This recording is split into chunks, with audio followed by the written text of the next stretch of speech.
ಆಚಿ chilli powder ಸಖತ್ ಖಾರ ಬಣ್ಣ ಮತ್ತು ರುಚಿ ಆಚಿ ಚಿಲ್ಲಿ ಪೌಡರ್. ರಾಜ್ಯ ರಾಜಕಾರಣಕ್ಕೆ ಎಚ್ಡಿಕೆ ವಾಪಸ್ ವಿಚಾರಕ್ಕೆ ಸಂಬಂಧಪಟ್ಟಂತೆ ರಾಜ್ಯ ಬಿಜೆಪಿ ನಾಯಕರಿಗೆ ತಲೆನೋವು ಶುರುವಾಗಿದೆ.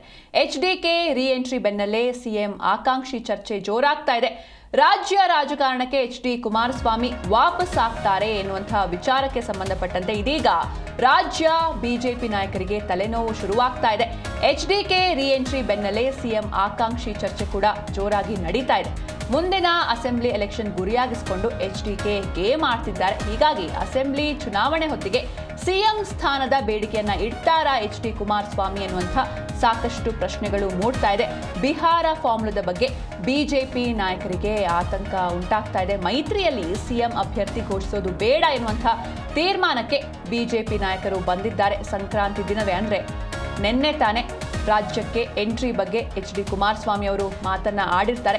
ಹೀಗಾಗಿ ಬಿಹಾರದ ತಂತ್ರವನ್ನ ಫಾಲೋ ಮಾಡಿದ್ರಾ ಕುಮಾರಸ್ವಾಮಿ ಎನ್ನುವಂತಹ ಪ್ರಶ್ನೆಗಳು ಮೂಡ್ತಾ ಇದೆ. ಅಸೆಂಬ್ಲಿ ಚುನಾವಣೆ ಹೊತ್ತಿಗೆ ಜೆಡಿಎಸ್ಗೆ ಸಿಎಂ ಸ್ಥಾನವನ್ನ ನೀಡಬೇಕು ಎನ್ನುವಂಥ ಬೇಡಿಕೆಯನ್ನ ಇಡ್ತಾರಾ ಎನ್ನುವಂತಹ ಪ್ರಶ್ನೆಗಳು. ಬಿಹಾರ ಫಾರ್ಮುಲಾದ ಬಗ್ಗೆ ಬಿಜೆಪಿ ನಾಯಕರಿಗೆ ಆತಂಕ ಶುರುವಾಗಿದೆ. ರಾಜ್ಯದಲ್ಲಿ ಬಿಹಾರ ಫಾರ್ಮುಲಾ ಬೇಡ ಅಂತ ಕೇಸರಿ ಪಡೆ ಹೇಳ್ತಾ ಇದೆ.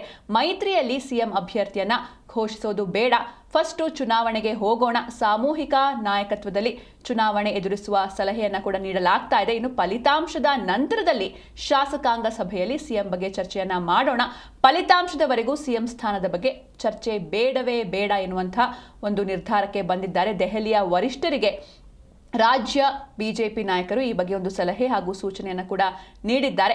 ಮುಂದಿನ ಅಸೆಂಬ್ಲಿ ಎಲೆಕ್ಷನ್ ಗುರಿಯಾಗಿಸಿಕೊಂಡು ಕುಮಾರಸ್ವಾಮಿ ಅವರು ಈ ನಡೆಯನ್ನು ಇಡ್ತಾ ಇದ್ದಾರೆ. ನಿನ್ನೆ ತಾನೇ ಒಂದು ಸ್ಟೇಟ್ಮೆಂಟ್ ಮಾಡ್ತಾರೆ. ಅಂದರೆ ನಾನು ರಾಜ್ಯ ರಾಜಕಾರಣಕ್ಕೆ ನಾನು ಎಂಟ್ರಿ ಕೊಡ್ತೀನಿ, ಯಾವಾಗ ಎಂಟ್ರಿ ಕೊಡಬೇಕು ಅನ್ನೋದನ್ನು ನಾನು ತೀರ್ಮಾನಿಸ್ತೀನಿ ಅಂತ ಎಚ್ಡಿ ಕುಮಾರಸ್ವಾಮಿ ಒಂದು ಸ್ಟೇಟ್ಮೆಂಟ್ ಕೊಡ್ತಾರೆ. ಈ ಒಂದು ಸ್ಟೇಟ್ಮೆಂಟ್ ಸಾಕಷ್ಟು ಕುತೂಹಲಕ್ಕೆ ಎಡೆ ಮಾಡಿಕೊಟ್ಟಿದೆ. ಈ ಬಗ್ಗೆ ಹೆಚ್ಚಿನ ಮಾಹಿತಿಯನ್ನು ನೀಡ್ತಾರೆ ನಮ್ಮ ಪ್ರತಿನಿಧಿ ಜನಾರ್ದನ್ ಹೆಬ್ಬಾರ್. ಜನಾರ್ದನ್, ಇನ್ನು ದೋಸ್ತಿ ಕಂಟಿನ್ಯೂ ಆಗಬೇಕು ಅಂದರೆ ಈ ಎಚ್ಡಿಕೆ ಸಿಎಂ ಬೇಡಿಕೆ ಇಡ್ತಾರಾ? ಇದಕ್ಕೆ ಬಿಜೆಪಿ ನಾಯಕರು ಒಪ್ತಾರಾ, ಹೇಗೆ ಅಂತ?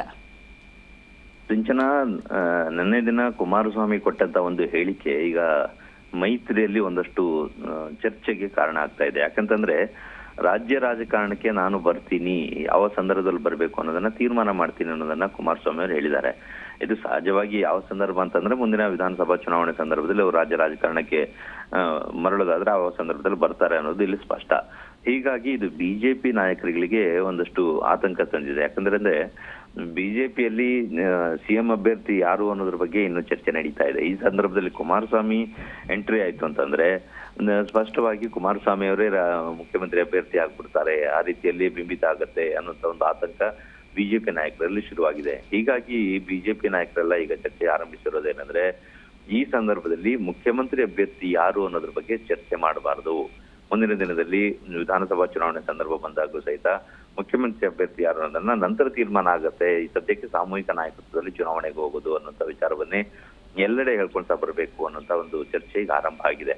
ಒಂದ್ ವೇಳೆ ಮುಖ್ಯಮಂತ್ರಿ ಅಭ್ಯರ್ಥಿ ಯಾರು ಅನ್ನೋಂಥ ಚರ್ಚೆ ಶುರು ಆಯ್ತು ಅಂತಂದ್ರೆ ಅದರಲ್ಲಿ ಕುಮಾರಸ್ವಾಮಿ ಅವರ ಹೆಸರು ಮುಂಚೂಣಿಗೆ ಬಂದ್ಬಿಡುತ್ತೆ. ಇದು ಮೈತ್ರಿಗೆ ಗೊಂದಲ ಆಗತ್ತೆ, ಸಮಸ್ಯೆ ಆಗತ್ತೆ. ಜೆಡಿಎಸ್ ನಾಯಕರಿಗೆ ಇದೊಂದಿಷ್ಟು ಖುಷಿಯನ್ನ ತಂದಿರುವಂತ ವಿಚಾರ, ಅವರ ಕಾರ್ಯಕರ್ತರಿಗೂ ಸಹಿತ ಖುಷಿಯನ್ನ ತರುತ್ತೆ. ಆದ್ರೆ ಬಿಜೆಪಿ ಕಾರ್ಯಕರ್ತರಿಗೆ ಇದು ಸಾಕಷ್ಟು ಆತಂಕ ಮತ್ತೆ ಗೊಂದಲವನ್ನ ಸೃಷ್ಟಿ ಮಾಡುತ್ತೆ. ಯಾಕಂದ್ರೆ ಬಿಜೆಪಿ ಹೆಚ್ಚಿನ ಸಂಖ್ಯೆಯಲ್ಲಿ ಬಂದು ಕಡಿಮೆ ಸಂಖ್ಯೆಯಲ್ಲಿ ಜೆಡಿಎಸ್ ಬಂದಾಗ ಮುಖ್ಯಮಂತ್ರಿ ಅಭ್ಯರ್ಥಿಯು ಜೆಡಿಎಸ್ಗೆ ಹೋಗುತ್ತೆ ಅನ್ನೋದೊಂದು ವಿಚಾರ ಬಂತು ಅಂತಂದ್ರೆ ಇದು ಹಿನ್ನಡೆ ಆಗಬಹುದು ಚುನಾವಣೆ ಸಂದರ್ಭದಲ್ಲಿ. ಆ ಕಾರಣಕ್ಕಾಗಿ ಆ ರೀತಿಯ ಚರ್ಚೆಯನ್ನ ಮಾಡಲೇಬಾರದು ಅನ್ನೋಂತ ವಿಚಾರಕ್ಕೆ ಬಿಜೆಪಿ ನಾಯಕರು ಬಂದಿದ್ದಾರೆ. ಎಲ್ಲಿಯೂ ಕೂಡ ಅದಕ್ಕೆ ಅವಕಾಶವನ್ನ ಕೊಡಬಾರದು.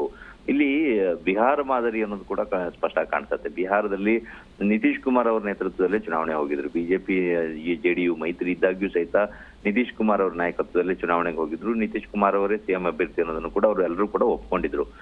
ಯಾವ ಸಂಖ್ಯೆ ಹೆಚ್ಚಿದೆ ಕಡಿಮೆ ಇದೆ ಅನ್ನೋದು ಪ್ರಶ್ನೆ ಅಲ್ಲ. ಅಲ್ಲಿ ಜೆಡಿಯು ಸಂಖ್ಯೆ ಕಡಿಮೆ ಇದ್ರೂ ಸಹಿತ ಅವರಿಗೆ ಸಿಎಂ ಪಟ್ಟವನ್ನ ಬಿಟ್ಕೊಡ್ಲಾಗಿತ್ತು. ಆದ್ರೆ ರಾಜ್ಯ ಜೆಡಿಎಸ್ ಕರ್ನಾಟಕದಲ್ಲಿ ಆ ರೀತಿ ಮಾಡ್ಲಿಕ್ಕೆ ಅವಕಾಶ ಮಾಡಿಕೊಡ್ಬಾರ್ದು. ಜೆಡಿಎಸ್ ಒಂದು 30-40 ಸೀಟ್ ಬಂದು ಬಿಜೆಪಿ 100-110 120 ಬಂದ್ರೂ ಸಹಿತ ಒಂದು ವೇಳೆ ಮುಖ್ಯಮಂತ್ರಿ ಅಭ್ಯರ್ಥಿ ಕುಮಾರಸ್ವಾಮಿ ಅಂತ ಆದ್ರೆ ಸಮಸ್ಯೆ ಆಗ್ಬಿಡುತ್ತೆ. ರಾಜ್ಯದ ರಾಜಕೀಯ ಪರಿಸ್ಥಿತಿನೇ ಬೇರೆ, ಬಿಹಾರದ ರಾಜಕೀಯ ಚಿತ್ರಣವೇ ಬೇರೆ. ಆ ಕಾರಣಕ್ಕಾಗಿ ಅದಕ್ಕೆಲ್ಲ ಅವಕಾಶ ಮಾಡಿಕೊಡ್ಬಾರ್ದು ಅನ್ನೋ ಚರ್ಚೆ ಶುರುವಾಗಿದೆ.